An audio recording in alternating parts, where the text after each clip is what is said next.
Page 125, Waltz in G minor. On page 124, they're going over some more stuff about the primary chords in the key of G minor.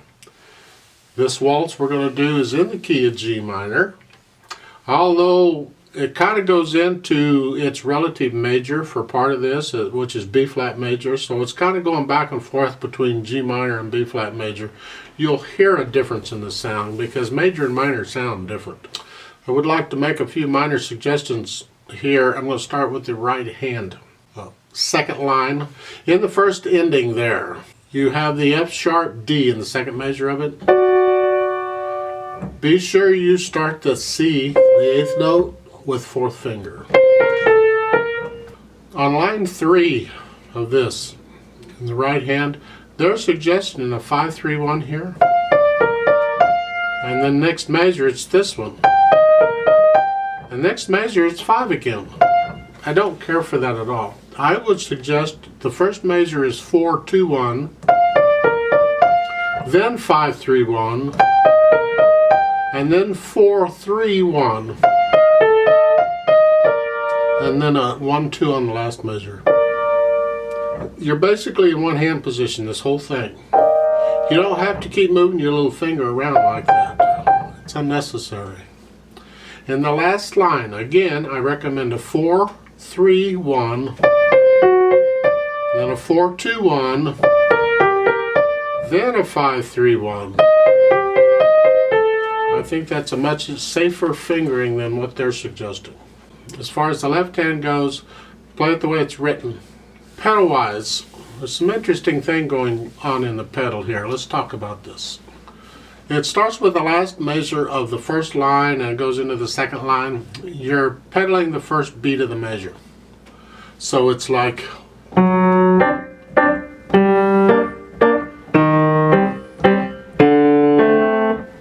etc.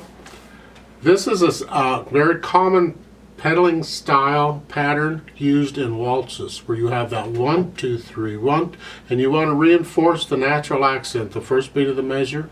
So a lot of times they will pedal the first beat. It helps to bring out the natural accent, so you don't have to accent the note. It just naturally happens. So it's 1. Now, on the second line in the third measure there, or it's the second measure of the first ending.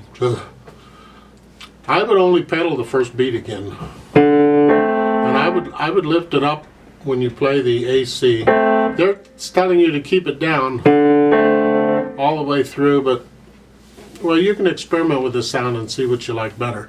I do prefer to have a break in the sound in the right hand before you play those eighth notes. Here, so you're here. So I'd lift the pedal up before I play that C, so I can hear some silence there. The second ending again is the first beat only. Otherwise it'll get too blurry, because then you'll just the first beat.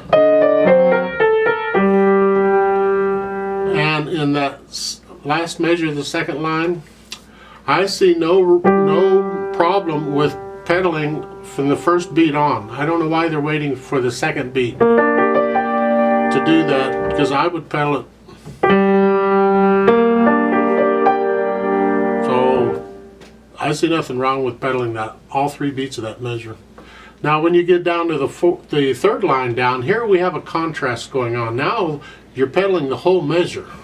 But it's not legato pedaling. You're not overlapping it. We want a little silence between each measure.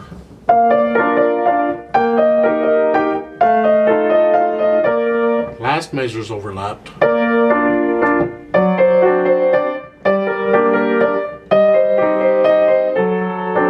And again, I'd lift the pedal up on the last measure down at the bottom before you play those eighth notes, so we get a little silence there.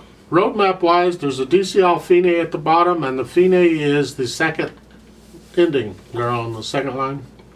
So let's try this out slowly and see what happens. Slowly. You can speed it up and put in the dynamics and all that on your own. Since it's in 3/4 time, I'll give us 3 counts. So the right hand is here. Left hand's here, foot's on the pedal. Here we go.